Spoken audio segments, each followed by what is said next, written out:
Hello friends, അസ്സലാമു അലൈക്കും. അപ്പോൾ ഞാൻ ഇന്ന് വന്നത് ഈസി ആയിട്ട് ഉണ്ടാക്കാൻ പറ്റുന്ന ഒരു പപ്പായൻ്റെ കറീൻ്റെ റെസിപ്പി ആയിട്ടാണ്. അപ്പോൾ എല്ലാവരും സബ്സ്ക്രൈബ് ചെയ്യാത്ത ആരെങ്കിലും ഉണ്ടെങ്കിൽ സബ്സ്ക്രൈബ് ചെയ്യുക, ഇഷ്ടപ്പെട്ടാൽ ലൈക്ക് ചെയ്യാൻ മറക്കരുത് കേട്ടോ. അപ്പോൾ നമുക്ക് ആദ്യം വേണ്ടത് ഇങ്ങനെ ഒരു പപ്പായ ഞാൻ തൊലിയെല്ലാം കളഞ്ഞ് വെച്ചിരിക്കുകയാണ്. അപ്പോൾ ഇതിൻ്റെ പകുതി കൊണ്ടാട്ടോ നമ്മൾ കറി ഉണ്ടാക്കാൻ പോകുന്നത്. അപ്പോൾ ഇനി വേണ്ടത് 1 ടേബിൾ സ്പൂൺ ഇഞ്ചി വെളുത്തുള്ളി ഒന്ന് ചതച്ചത്, പിന്നെ ഒരു ഉള്ളിയുടെ പകുതി മതി കേട്ടോ.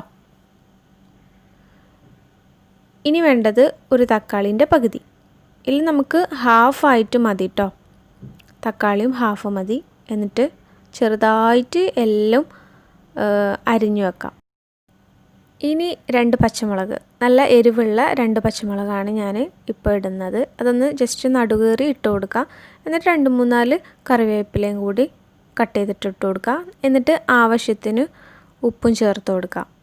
ഇനി ഒരു 1/2 ടീസ്പൂൺ മഞ്ഞൾപ്പൊടിയും കൂടിയും ചേർത്ത്, പിന്നെ ഒരു 1/2 ടീസ്പൂൺ വലിയ ജീരകത്തിൻ്റെ പൊടി, ഫെനൽ സീഡ്സിൻ്റെ പൊടിയും ചേർത്ത് നമ്മൾ അരിഞ്ഞു വെച്ച പപ്പായ ഉണ്ടല്ലോ, അത്യാവശ്യം കുറച്ച് വലിയ പീസായിട്ട് അരിഞ്ഞിട്ട് ചേർത്തിട്ട് നന്നായിട്ട് കൈകൊണ്ട് മിക്സ് ചെയ്യുക. എന്നിട്ട് കുറച്ച് ഇതിനാവശ്യമായിട്ടുള്ള വെള്ളം ചേർത്ത് നന്നായിട്ടൊന്ന് മിക്സ് ചെയ്യുക. ഇനി വേണ്ടത് അത് നമ്മൾ എന്നിട്ട് ഗ്യാസ് അടുപ്പിൽ വെക്കണം കേട്ടോ.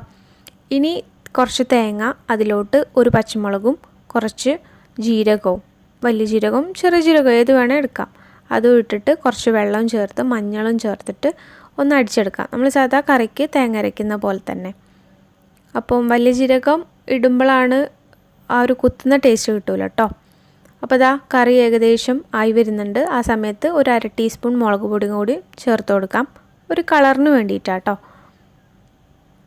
എന്നിട്ട് ഇതാ ഇപ്പോൾ ഏകദേശം വെന്ത് വന്നിട്ടുണ്ട്.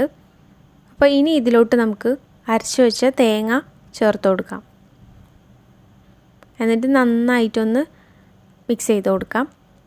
ആവശ്യത്തിനുള്ള വെള്ളം, അല്ലെങ്കിൽ നല്ല കുറുകി പോവും. അപ്പം ഇനി ഉപ്പ് നോക്കിയിട്ട് ആവശ്യത്തിന് ഉപ്പും കൂടി ചേർത്ത് നന്നായിട്ടൊന്ന് മിക്സ് ചെയ്ത് കൊടുക്കാം. അപ്പോൾ എന്നിട്ട് ഒരു ഹൈ ഫ്ലെയിമിലിട്ടിട്ട് പെട്ടെന്ന് തന്നെ ഇതിനെ തേങ്ങനെ തിളപ്പിച്ചെടുക്കാം. ഒരുപാട് നേരം വെക്കണ്ട, കുറച്ച് സമയം വെച്ചാൽ മതി. എന്നിട്ട് ആവശ്യത്തിന് കറിവേപ്പിലയും മല്ലിച്ചപ്പും ഒന്ന് അരിഞ്ഞ് ചേർത്ത് കൊടുക്കാം. എന്നിട്ട് നമുക്ക് ഒരു 2 ടേബിൾ സ്പൂൺ വെളിച്ചെണ്ണയിൽ 1 ടീസ്പൂൺ കടുക് ചേർത്തിട്ട് പൊട്ടിക്കാം. എന്നിട്ട് ഒരു 1/2 ടീസ്പൂൺ വറ്റൽമുളകില്ലേ, അത് പൊട്ടിച്ച് വെച്ചാലും മതി. എന്നിട്ട് കറിവേപ്പിലയും കൂടി ചേർത്തിട്ട് നമ്മളെ കറിയിലേക്ക് ഒഴിച്ചിട്ട് മിക്സ് ചെയ്ത് വെക്കാം. അപ്പോൾ ഇതാ നമ്മളെ ഈസി ആയിട്ടുള്ള പെട്ടെന്ന് തന്നെ റെഡിയാക്കി എടുക്കാൻ പറ്റുന്ന കറിയാണ്. അപ്പോൾ എല്ലാവരും ട്രൈ ചെയ്ത് നോക്കുക. ഇഷ്ടമായാൽ തീർച്ചയായിട്ടും സബ്സ്ക്രൈബ് ചെയ്യുക, ലൈക്ക് ചെയ്യുക, ഷെയർ ചെയ്യുക. അപ്പോൾ അടുത്തൊരു വീഡിയോയിൽ കാണുന്നവരെ ബൈ, ടേക്ക് കെയർ.